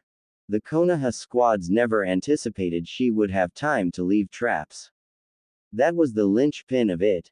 She needed to eliminate all of them to be successful. If Ebisu-sensei looked like he had misled the other squad leaders, that would be plenty embarrassing. His student emerging on top, having played dirty and kicked ass. Normally, she would never take measures this drastic, but in the Konoha forest she was at a disadvantage. The woods she grew up in were mostly pine. The woods around Konoha were largely deciduous, meaning there was less light and more tree roots to trip over. If she hadn't cheated, the squads would have had her almost right out of the gate. She consoled herself with the idea that she was doing a good job as a kunoichi. If she had been given this information and not acted on it, that would make her lazy and a fool. Most of her 30-minute head start was spent getting to a secured location, a hollow in a great oak where she had stashed all her gear. Becky covered herself in mud and put sacks over her shoes. From there, it was just positioning herself up in the trees to watch the chaos unfold. Choji, Shikamaru, and Lee had already been eliminated. Becky wanted to take out Neji and Hinata next because of their vision advantage. Her next priority targets were Kiba and Akamaru because of their superior senses of smell. She rifled through her rucksack from her vantage point. If she could pull this off, maybe Ebisu would be so embarrassed he would drop training her altogether. She would likely make a couple of enemies today, but this was war.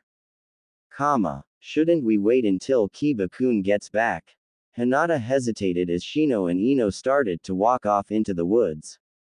Kiba will be able to track us, Hinata, Shino explained. We're losing valuable time. He's right, Ino shook her head. The longer we sit around here the farther Becky gets. Hinata knew they were right, but part of her still wanted them all to go as a group. Becky had obviously planned this all out, and they stood the best chance of catching her and surviving as a group. Maybe that had been the point of this exercise. Right away they had all separated into their teams rather than coordinating and working together. The woods were oddly quiet. Perhaps all the commotion they were making was scaring all the birds. Even so, as far back into her training as Hinata could remember, this was the most unnerving silence she had ever experienced. Up ahead the brush parted and Tenten emerged, looking confused. Tenten, Ino called out. She looked at them and blinked, the confusion drawing at her brow. Have you guys seen Neji? The trio looked at each other. No. Did you get separated? Ino asked. Yeah. Tenten shook her head. We were walking along and we sprung a trap. We were able to avoid it, but we jumped off in different directions and I lost track of him. Where is Lee? Shino looked around. Oh, Tenten got quiet. He was knocked out by one of the traps earlier. We took him back to Gai-sensei. Hinata clasped her hands. She hoped Neji and Kiba were okay. We should look for Neji, Hinata suggested. Tenten fidgeted for a moment before she answered. As much as I want to Hinata, our objective is to find Becky. Once we find her, all this will be over. That's what Neji will be working towards as well, Shino offered. We may run into him during our search. Okay. Hinata nodded. She hoped they found everyone soon. Even though Becky was the one laying all these traps, Hinata couldn't help but worry about her. Something wasn't right. She couldn't quite put her finger on it, but she couldn't shake the feeling they weren't alone. All Hinata hoped was that the person watching them was Becky. The group pressed on into the woods. Hinata activated her Byakugan to look for tracks. It took some time, but eventually they stumbled across some strange footprints leading into a dense copse of trees. Okay. We'll surround the area and go in all at once, Shino ordered. The girls nodded and took up position. In the middle of the clearing was Becky, hunched over and covered with a grass blanket. It was a very basic form of camouflage, but Hinata supposed as they were all running through the woods, she would be easy to miss. Becky was hunched over something. It was well past midday, so Hinata figured she was eating something. Her stomach turned. She hoped the girl hadn't grabbed any poisoned mushrooms. Shino nodded to Hinata, and she used her Byakugan to sweep the scene. It looked like Becky had a can of soda in her hand. She nodded to Shino, and he signaled everyone to attack. In a beautifully fluid leap, they were all upon her. Shino was closest, so he reached her first. He grabbed a hold of her arm, and she instantly burst into a spray of murky water. The girls shielded themselves against the spray. There was a clank as her soda can hit the ground. Clone, Shino spat. Damn it. Ino stomped her foot. Before anyone else could say anything, there was a soft hiss and a pop as the soda can broke open. Smoke bomb, Tenten yelled, and they all leapt back a safe distance. That wasn't much of a trap, Hinata thought. Maybe Becky had this location set up as a diversion, or if she was being pursued she could use the smoke bomb to escape. She looked at the others to see what they thought when she noticed not everyone had made it out. Shino! She cried and leapt toward the smoke. No! Tenten grabbed a hold of Hinata's arm and held her back. Let it clear first. There could be something else in that smoke and we don't need to lose another person. Hinata clenched her fist in frustration and closed her eyes. Everything Becky had done was harmless, she knew, but having her teammate taken out a few feet away and being powerless to help made Hinata feel helpless and vulnerable. As they stood there waiting for the smoke to clear, Hinata swore she heard singing. It was soft and low, almost a hum, but in the absence of birdsong it was clear. It was a song she had never heard before, and it was just far enough away she could only make out a few words. It was something about secrets and lovers and rain. Do you guys hear that? Hinata whispered. The singing. Yeah. Tenten shook her head. That bitchy is so why, Ino hissed. When we find her I'm going to make her sing a different tune. Hinata shuddered. Becky had her moments, but this was downright creepy. She would have to talk to her about it later. This was a training exercise and she was acting like it was an actual life or death mission. The smoke had finally cleared, so the girls moved cautiously towards Shino. He was laying on his back, coughing steadily. At least he's conscious, Hinata thought. Are you okay? Hinata leaned over him. Fine, he coughed. Damn, she's smarter than I thought. What do you mean? Tenten was watching the trees, just in case there were more surprises waiting for them. Smoke bomb, Shino pulled down his cowl for more air. The bugs, they're dazed. You sound pretty dazed yourself, Ino looked at the can. It probably has a sedative in it. Let's get him back to the senseis, Tenten said as she helped pull him to his feet. Can you walk? A little, Shino coughed again. Hinata supported him under one shoulder and Ino supported him under the other as Tenten ran point. This was supposed to be easy, Ino complained. A 30-minute exercise. Leave it to bitchy to turn this into the damned Shinobi Olympics. Hinata was reminded of their experience in the Forest of Death during the Chunin exams. Except, instead of trying to get to the safety of the castle at the center, they were hunting someone. Someone who didn't want to be caught. Hinata got that weird feeling they weren't alone again and scanned the environment with the Byakugan. Nothing. She was just getting paranoid. To be honest, she was surprised Becky could put up this much of a fight. Maybe they had all underestimated her. Then again, as Ino said, this was just supposed to be a basic exercise and Becky was turning it into a mind game. When they arrived at the entrance of the woods, they found Choji, Shikamaru, and Lee all conscious but laying low. Another one, Ebisu's face was grim. Becky smoke bombed us, Ino growled. Asuma looked at Ebisu. Your student is taking this exercise pretty seriously, Ebisu. I know, Ebisu shook his head. I hate to say it, but I didn't think she would. She's fairly applied, but this is almost excessive. I like it, Guy gave a dashing smile. She's taking this opportunity to demonstrate the burning passion of her youth. Shino took a seat next to Shikamaru and Choji, still coughing occasionally. Do me a favor, he looked up at the girls. Sock her for me. Will do. Ino smiled wickedly. Has Neji been through here? Tenten asked. Or Kiba? Hinata chimed in. We haven't seen Neji, Asuma frowned slightly. Kiba dropped off the boys and headed back into the woods about 10 minutes ago. We must have just missed him, Tenten looked at Hinata. We'll probably run into him out there. I hope we run into Neji too, Hinata said as the three girls headed back into the woods. Kiba and Akamaru were bounding through the forest. Akamaru had caught Becky's scent and was tracking her down in full bloodhound mode. Kiba smiled to himself. If he and Akamaru could corner Becky, the two would make short work of her. They had speed, numbers, and the home court advantage over her. Akamaru was picking up speed. They were close. Look out, Becky. Here we come, Kiba thought. A thin weight pressed into his chest, right below the collarbone. He collided with the steel cable, knocking him off of his mount. Akamaru bounded a few more paces before turning to check on his master. Kiba landed on his back, the wind knocked out of him.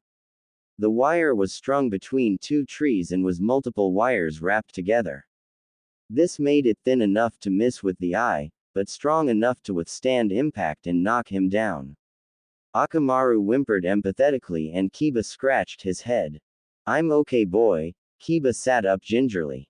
He was completely unharmed aside from his pride. She's got to be close by. Let's find her, boy. They sniffed the air. Kiba detected the faint smoky aroma of a campfire. That was pretty why of her to be cooking, not because of the light but because of the smoke and the smell of food. Perhaps she didn't know about their keen senses of smell, or it was just a factor she had overlooked. Regardless, the boy and his dog approached the scent from downwind. In a clearing, she had set up a small campfire and had a pot of something over it. It looked as if she had stepped away and would be back at any moment. The boys laid in waiting in the brush. Sure enough, Becky reappeared from the woods with a bunch of mushrooms and what looked like roots. Kiba signaled for Akamaru to circle around on the other side. Becky went about washing the mushrooms with her canteen, completely oblivious to their presence. Kiba gave the signal, and the boy and his dog charged her. Becky looked up and smiled at him. Instantly Kiba realized this had been a mistake. He and Akamaru began to change direction, sensing impending danger, when she covered her mouth with a cloth and opened the lid of her cooking pot. The entire clearing was suddenly filled with the funk of a pound of cooking natto. Kiba had never smelled so much natto being cooked at once. It was agony. It got in his eyes, his nose, his mouth. He could almost taste the rancid beans. Akamaru began to whimper and paw at his nose. Kiba crashed into the ground and started gagging. While they choked, Becky took a wad of the simmering natto, blew on it, and then hurled a wad of it at Kiba. It connected directly with his leather jacket and splattered all over him. The rank intensified 1,000-fold and he began to gag. Akamaru sensed his distress and powered through the awful smell. He bounded up to his master, who clumsily mounted him, and they took off toward the entrance. Kiba was so nauseous it was all he could do not to hurl on his dog.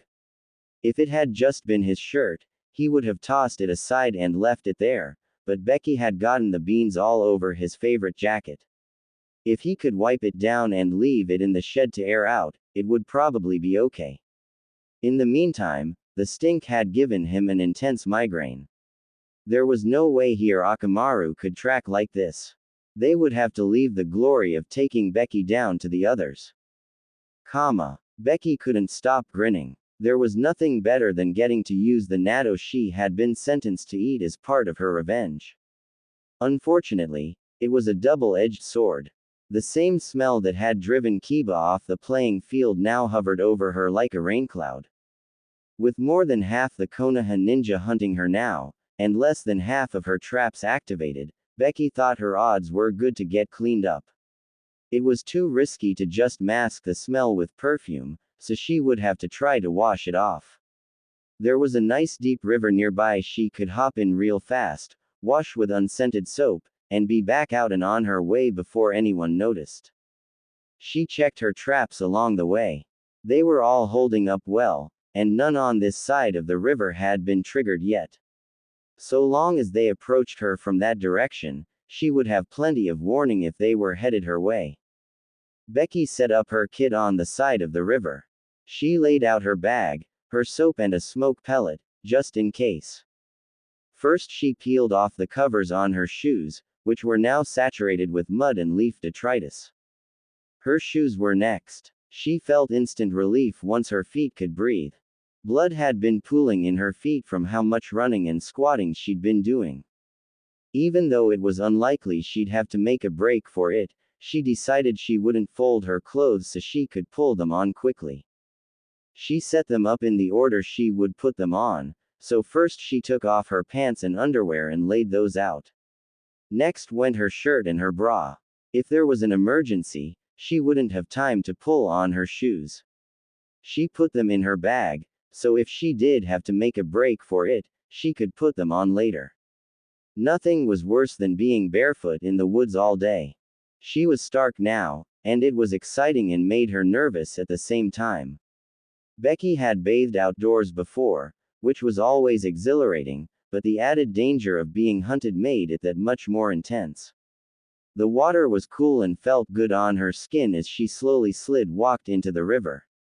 It would leave too much of a trail if she got a good lather on, so she would just have to wash her skin enough to get the natto smell off.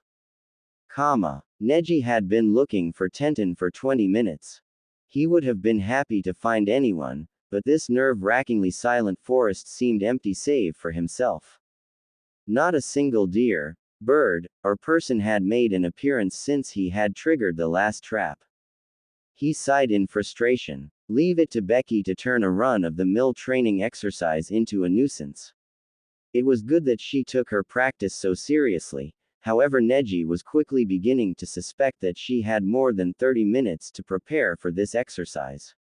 Either that, or she had been incredibly lucky that someone else had left all these traps out here. Based on his experiences with her, he suspected it was likely the former. Tsukimori had some of the worst luck he had ever seen. At last he heard something. Someone was singing. It was low and soft, as if they were singing a lullaby. Neji was immediately leery. It was likely another trap. He activated his Byakugan and saw nothing suspicious. The sound was coming from a short distance away, so he crept along to draw closer to its source. Soon the soft babbling of water joined the melody and he stumbled upon a river. There, sitting on a rock that split the stream, was a young woman. He was stunned and found himself unable to look away. For a moment he thought it was an illusion.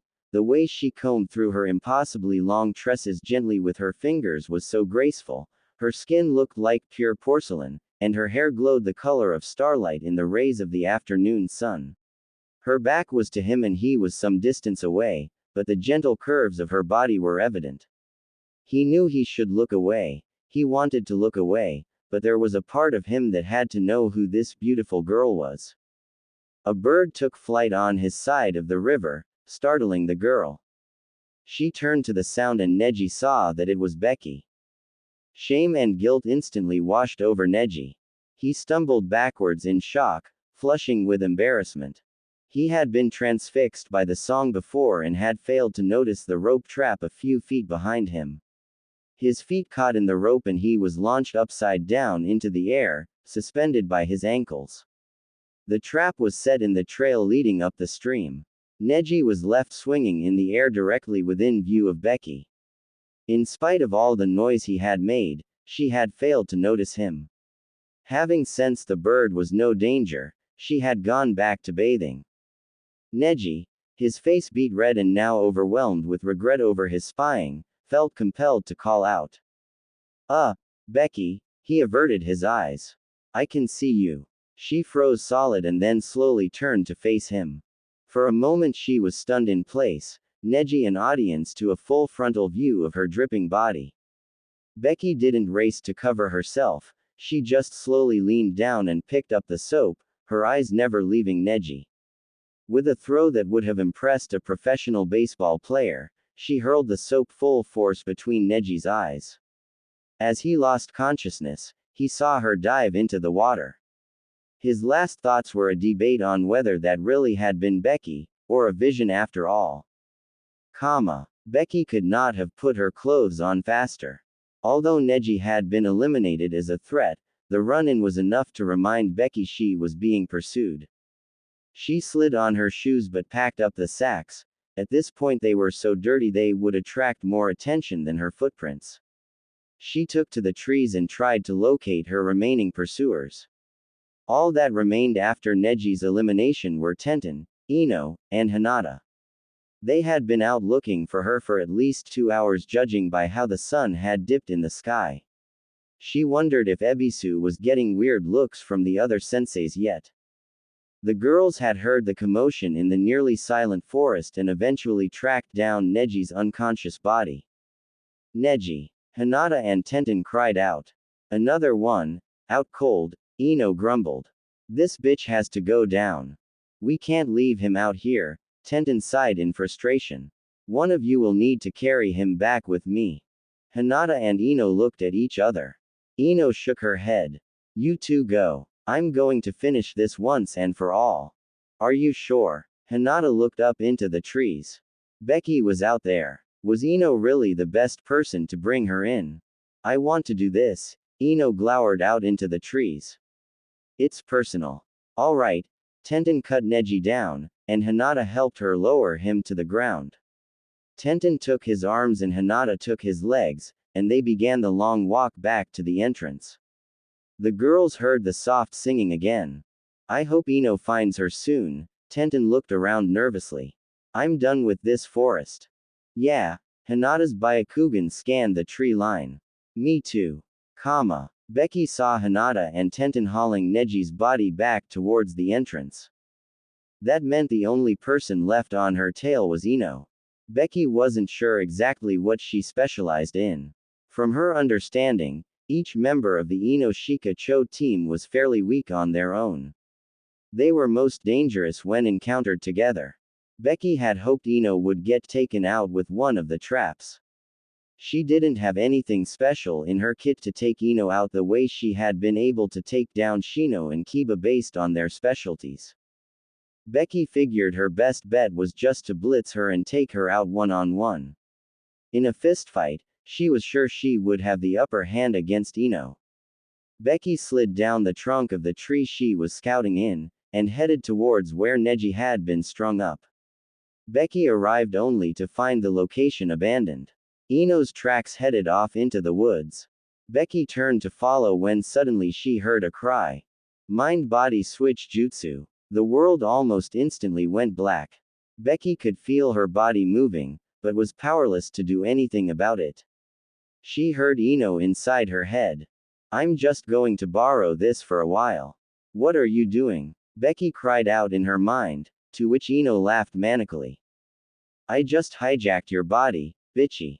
You're going to carry my body to the finish and I'll be the one who brought you in. Becky thought. Watch your mouth, Ino said as Becky felt her body hoisting up a heavy load. God, you're heavy, Becky thought as loudly as she could. If Ino was hanging out in Becky's head, she was going to make it as unpleasant as possible. Or am I carrying Choji? You shut your whore mouth, Ino growled. You're just angry I beat you. With some bullshit secret technique, Becky sighed. I bet if I wasn't so worn out from taking out the serious threats, I could bust out of this in 2 seconds flat. It's almost impossible to overcome this jutsu, Becky could hear Ino smiling. You're welcome to try though. It was traumatizing to lose control of your body. Becky was struggling against it as much as she could, but she didn't know how to struggle. It was a terrifying combination of two things Becky hated: being trapped in darkness, and losing control. She could feel herself panicking. The cold chill of adrenaline was creeping up her spine, but she did her best to control it. She had no idea what would happen if her body activated her Kek Genkai while another person was in control. Becky gave up fighting Ino and just focused on keeping the panic at bay. You're suddenly very quiet, Ino smirked. If Becky could roll her eyes, she would have. Shut up, Silicone. I'm focusing. Silicone. Ino screamed into Becky's head. Who are you calling Silicone? You. Job. Now shut up. I'm concentrating. Ino's barking inside her head was making it really hard. She could feel her hair starting to turn. The sensation was similar to having lukewarm water poured over the crown of your head. It trickled down from the roots all the way to the ends. Her body sensed it had been hijacked and it was not happy about it. They must have finally reached the entrance, because Becky heard voices. Becky, what did you do to Ino? Ebisu cried out. It's alright. Becky heard her voice from far away. It's me, Ino. I hijacked her body. Good work, Ino, Asuma said. Let the poor girl go. Becky felt her body gently set down its load. As soon as she got control back, she was going to kick Ino. Bye, bitchy, Ino sang. We'll set up your romp down Canal Street after dinner tonight. Oh god, that's right. Becky cursed herself. She had said that. Slowly she felt Ino's presence leave her body, like a bandage being slowly peeled off her brain. Her vision was slowly returning, and she could wiggle her toes and fingers.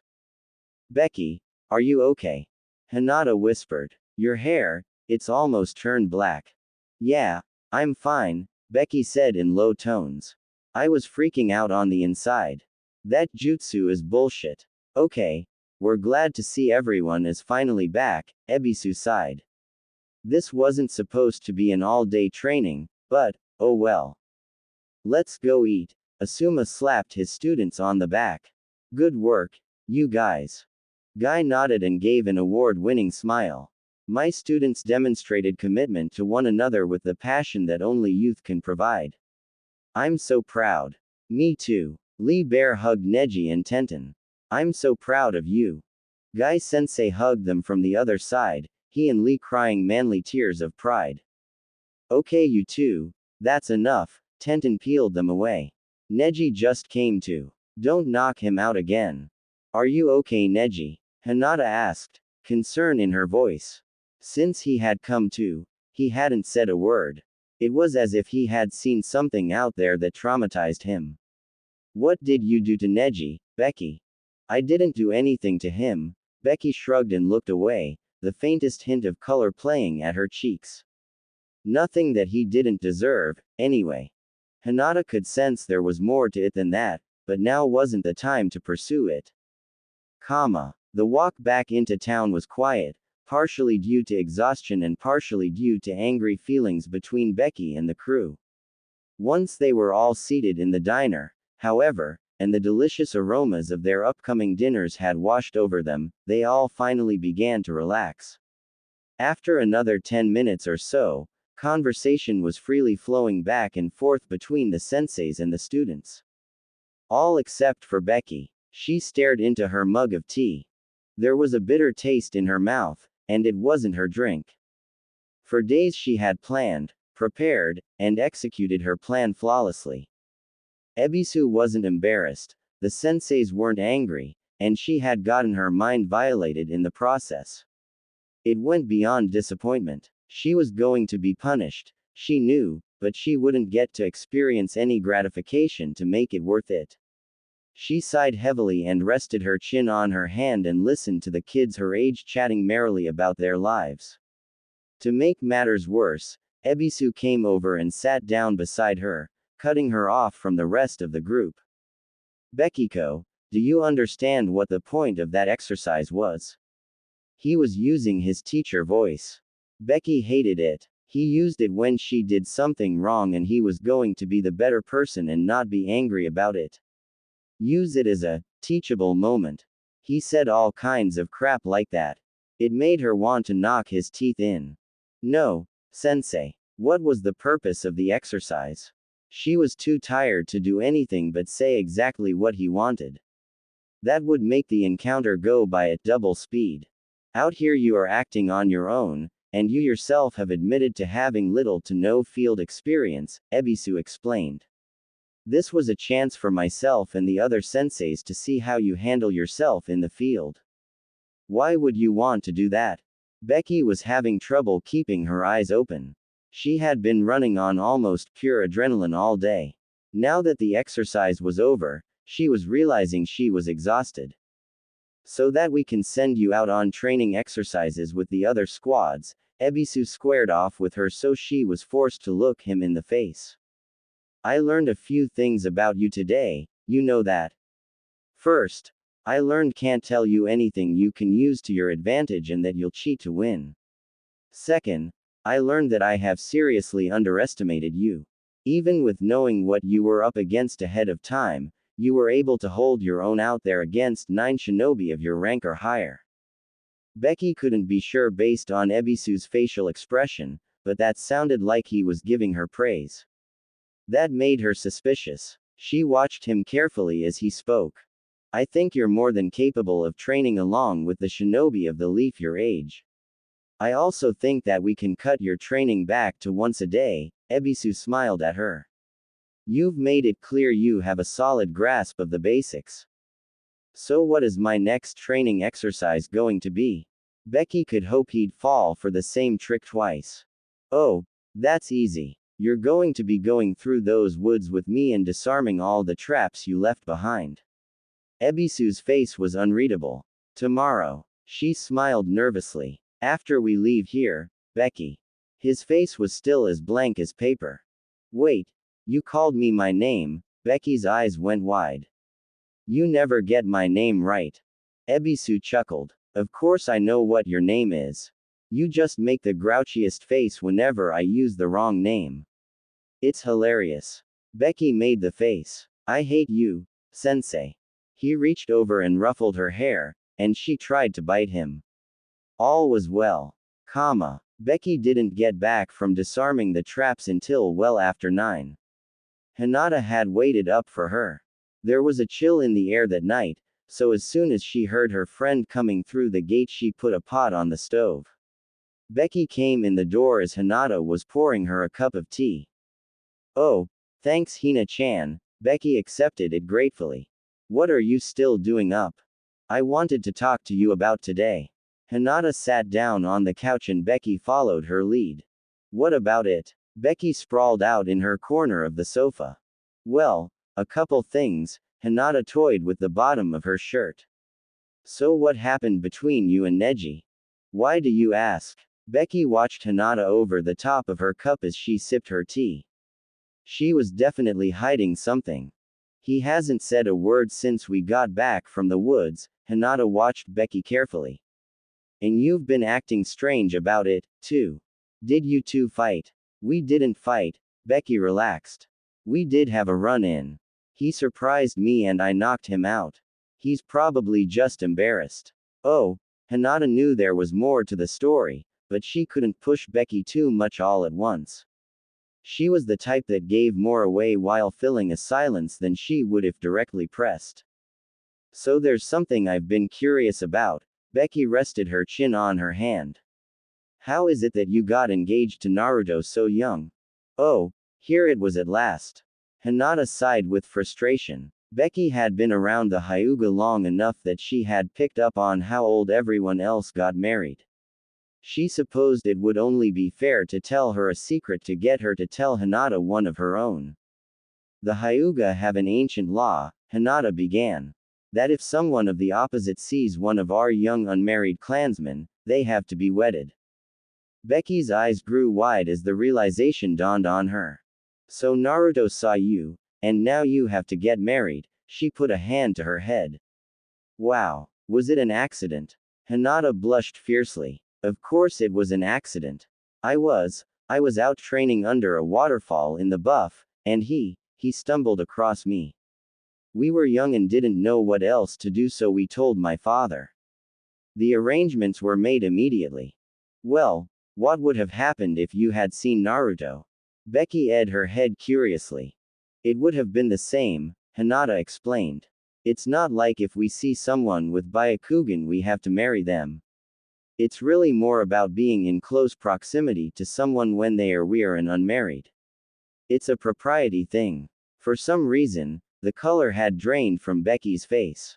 What is it, Becky? Are you okay? Hinata asked. Becky shook her head and regained her composure. I'm fine. Just got caught thinking about something. So, you had another question about today for me. Oh, Hinata pulled her legs up on the couch. I wanted to ask you about the song. Becky's brow furrowed and she frowned slightly. What song? The song you sang in the woods. The one about lovers and secrets and rain. Becky frowned at Hinata harder and shook her head. I have no idea what you are talking about. When we were in the woods, there were several times when we were trying to find you. Hinata edged her head as she tried to remember. It was usually when someone had just been taken out. We heard you singing nearby. We thought you were teasing us. The color was draining out of Becky's face again. Hinata, I swear to God that wasn't me. I don't ever sing. A silence fell over the room as the weight of the facts came down on them. So someone else was out there with us, Hinata said softly. Or something. Becky looked around the room uncomfortably, her eyes wide. What do you mean, something? Hinata could feel herself getting nervous. When you heard singing, did you look around with your Byakugan? Becky slightly pleaded. Yes. Hinata didn't like where this was going. Did you see anyone? Becky was flat out pleading now. Hinata thought about it and a chill went down her spine. She hadn't seen anyone or anything near the source of the singing, any time it happened. No, Hinata whimpered. Other people heard the singing, right? It wasn't just you. Becky whimpered back. Yes, Hinata cried louder. The two stared at each other in horror for a moment before they desperately began looking around the house. Becky sprang off the couch and up the stairs. Hinata followed close on her tail, feeling like a child again. When she was young and had stayed up too late, she remembered the terror she felt running to her bedroom in the dark, feeling like something was hot on her heels. Hinata had the very real sense that she was in danger until she got her light on and her door closed. That was exactly what she was experiencing right now, and she was sure that's how Becky felt too. Instead of going to her own room, Hinata followed Becky into hers. Becky closed the door behind Hinata and locked it, then raced over and threw open the curtains. Cool moonlight filled the room and cast strange shadows across the walls and floor. Becky dove under her covers fully clothed and Hinata followed suit. The two huddled together under the sheets, jumping at every sound and cringing at every shadow. It was about secrets and lovers and rain. Becky asked, terror making her voice squeak. Was that all you heard? I really don't want to try to remember it, Hinata stammered. Silence fell between them again. Hinata couldn't remember which of them dropped off first. In the morning, when they both woke up, they were back to back with the covers up to their eyes, like children cowering from monsters under the bed. You know, I bet there is a perfectly reasonable explanation for why you heard that singing yesterday, Becky said with her best grown-up voice. Yeah, you're right, Hinata agreed. Something completely rational. The two stayed in bed for another 10 minutes, neither of them moving from the safety of the covers. It's broad daylight, Becky. Aren't you going to get up? Hinata asked. You're the morning person. You go first. Becky's grown-up voice was wavering. They sat there another minute before Becky said, on the count of 3, we both get out of bed and run for the door. Okay. Hinata knew what they were doing was silly, but she was frightened just the same. 1, 2, 3. On 3 they both jumped out of bed and ran for the door. Becky fumbled with the lock and Hinata squealed for her to get it open. Once she finally threw open the door, they took the stairs 2 at a time and ran out the front door squealing in terror. When they finally reached the outside, they both tripped and fell into the grass, laughing. A shadow crossed over them, and they opened their eyes to see Neji standing over them, worry on his face. What are you two running from? Ghosts, they said in unison. Neji sighed and helped them to their feet. You two are too old for this nonsense. Here, he led them inside, activated his Byakugan, and looked around. See, nothing. What started this foolish conversation, anyway? Do you remember that singing in the woods, Neji? Hinata asked. He pondered a moment and then nodded. Yes, it was like a lullaby. What is it about, Becky? Becky smiled sheepishly. See, that's the thing, Neji. That singing wasn't me, and we don't know who it was. Neji's eyes grew wide after a moment and he took the girls by the arm. How about you two get dressed and we'll go have breakfast, somewhere else. Anywhere else. Sounds good, Becky said as she followed Hinata up the stairs. Wait, Hina-chan, you can't go alone. It's dangerous to go alone. Neji face-palmed, then realized they were going to be changing their clothes together. He was instantly transported back to the river, picturing Becky in broad daylight. His face began to flush at the memory and he ran outside, deciding they were probably safe enough and he needed some air.